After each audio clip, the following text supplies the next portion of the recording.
Saudara sidang pra-peradilan atas gugatan yang dilayangkan kuasa hukum Peggy Setiawan tentang penetapan tersangka kasus Vina Cirebon oleh Polda Jawa Barat hampir selesai. Seiring dengan pra-peradilan yang sedang berjalan, Kejaksaan Tinggi Jawa Barat juga telah mengembalikan berkas perkara Peggy Setiawan kepada penyidik Dirkrim Polda Jawa Barat. Lalu apakah proses pra-peradilan dan pemberkasan Peggy oleh penyidik dapat membuktikan Peggy benar bersalah atau justru sebaliknya? Kita akan bahas bersama pakar studi kepolisian Unpad, Prof. Muradi, yang sudah bergabung bersama kami di Kompas Malam. Selamat malam, Prof. Prof, Malam, ini selamat malam, semoga sehat ya, Prof ya. Sehat, alhamdulillah sehat ya.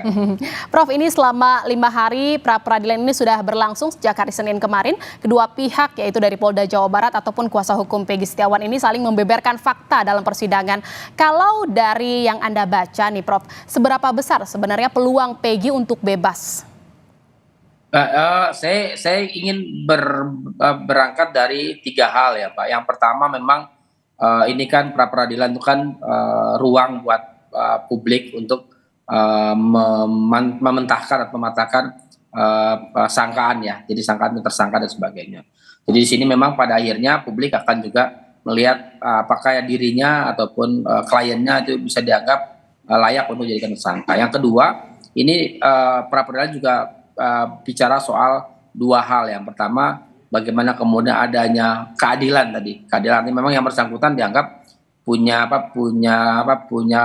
hak untuk mendapat keadilan. Karena apa? Karena dalam berbagai hal misalnya yang sampaikan pengacara Peggy juga merasa bahwa kliennya tidak dalam posisi yang tersebut, apalagi dengan berbagai pendekatan locus standi dan sebagainya. Yang ketiga, ini baru saya kira bicara soal organisasi atau institusi ya. Jadi kalau memang pada akhirnya kemudian pra-peradilan kemudian mengalahkan institusi, kita sudah pernah kejaksaan pernah mengalami, kemudian KPK sudah mengalami dan kepolisian juga mungkin mengalami kalau memang pada akhirnya itu juga hal yang biasa sebenarnya dalam proses peradilan. Jadi bahkan kemudian kalau kita belajar dari atau melihat dari beberapa negara, bahkan ada yang pernah ditahan sampai 40 tahun kemudian ternyata salah tangkap dan sebagainya.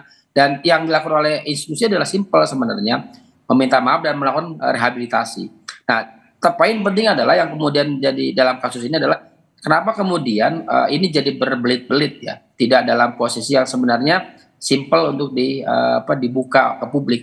Kaitannya katakan misalnya ini kan bergeser dari proses pencarian tiga DPO kemudian jadi hanya 1 DPO dan kemudian pada akhirnya kemudian dimentahkan lagi dengan misalnya pra peradilan.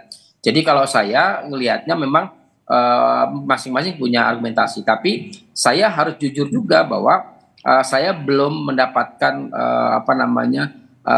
keyakinan untuk menyatakan bahwa Polda Jabar bisa memenangkan ini. Kenapa? Karena ada kebaruannya saya nggak lihat ada kebaruan ya untuk bisa menyampaikan paparan keyakinan publik dan juga bahkan keyakinan dari hakim sendiri untuk mengatakan bahwa kasus ini harus dilanjutkan. Nah, sementara dari klien sendiri kan dari Peggy sendiri kan masih bersikukuh pada 2 hal tadi. Pertama misalnya soal lokus, kemudian yang kedua adalah bahwa belum pernah dipanggil sejak 2016 sampai terakhir ditangkap. Artinya apa?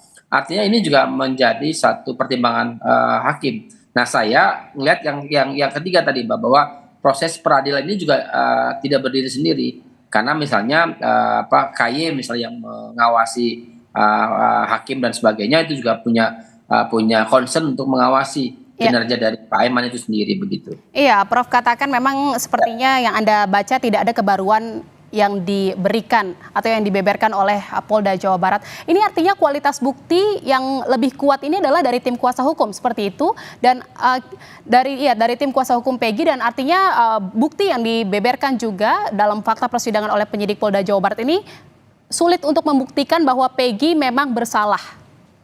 Ya kalau pada akhirnya ke arah sana saya kira Polda Jabar harus berbesar hati ya, karena memang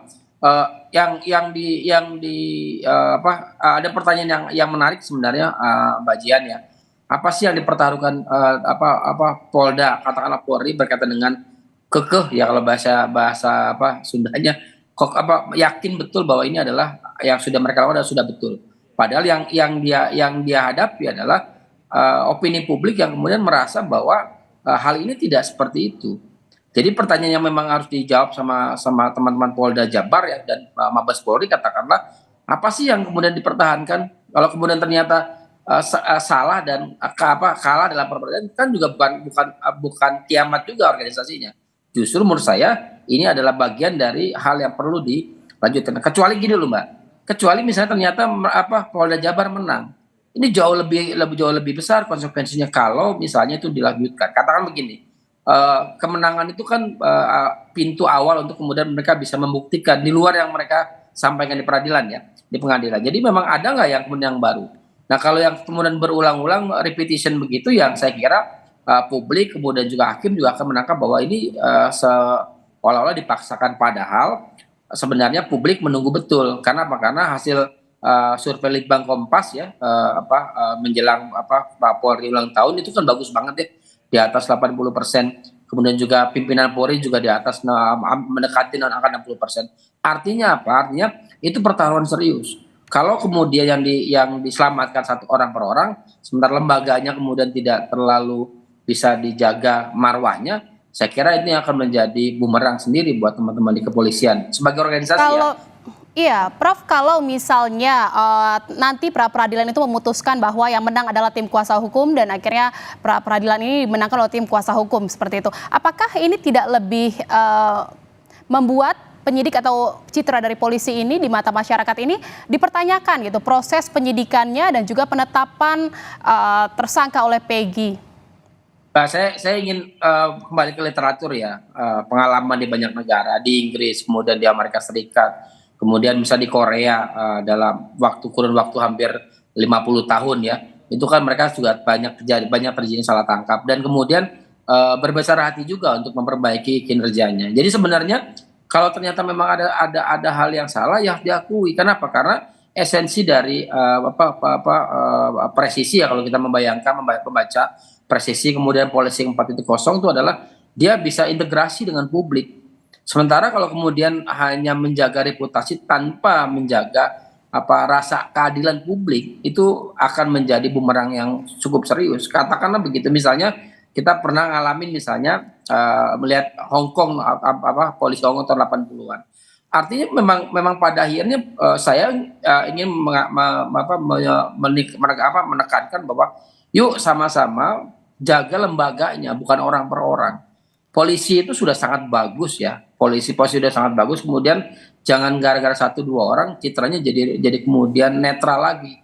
Jadi publik Artinya jadi Prof, ya gimana? ya artinya Prof, ini berarti bukti yang memang sudah dibeberkan oleh tim kuasa hukum ini lebih kuat ya dibandingkan dengan penyidik Polda Jabar dalam pra peradilan. Secara gini, kalau timbang menimbang ya sedikit lah lebih bisa kemudian argumentatif bisa diterima. Kemudian buktinya agak sedikit di atas di atas teman-teman Polda Jabar. Tapi tadi saya bilang dari awal bahwa proses ini kan kemudian juga dilihatnya komprehensif. Jadi kalaupun misalnya teman-teman Polda bisa membuktikan jauh lebih komprehensif, jauh lebih data hal yang baru, ya saya kira itu jadi pertimbangan betul. Artinya sidik jari dan juga pencocokan wajah yang dikatakan oleh penyidik Polda Jawa Barat ini di atas 90% identik gitu ya dengan Peggy Setiawan, ini belum terlalu kuat seperti itu. Ya itu yang harus dibuktikan Mbak. Karena apa? Karena keyakinan penyidikan juga harus dibuktikan dengan fakta dan saya lupa fakta dan kemudian yang bisa memperkuat basis apa yang disampaikan gitu. Jadi kalau saya sih melihat seperti itu. Jadi apapun yang kemudian disampaikan teman-teman Polda Jabar, selama kemudian tidak bisa diekspos oleh publik dan diakses oleh publik dengan memberikan argumentasi yang jauh lebih runut ya, saya kira pengadilan juga akan memiliki pertimbangan yang berbeda dengan harapan teman-teman di Polda Jabar. Artinya keberadaan dari yang dua tadi itu tidak dilihat sebagai satu kesatuan, dia mungkin dilihat dari parsial saja. Padahal kita membayangkan kalau betul misalnya itu dilakukan, kenapa nggak dilakukan 2016? Kenapa kemudian misalnya proses yang dilakukan itu tidak kemudian terputus hampir 6-8 tahun. Nah ini pertanyaan itu yang kemudian saya kira perlu disampaikan ke publik supaya publik juga merasa bahwa yang temuan Polda itu bisa meyakinkan publik dan juga pengadilan ya, terutama Ya, Prof. sendiri gitu. Ya, Prof, Gimana?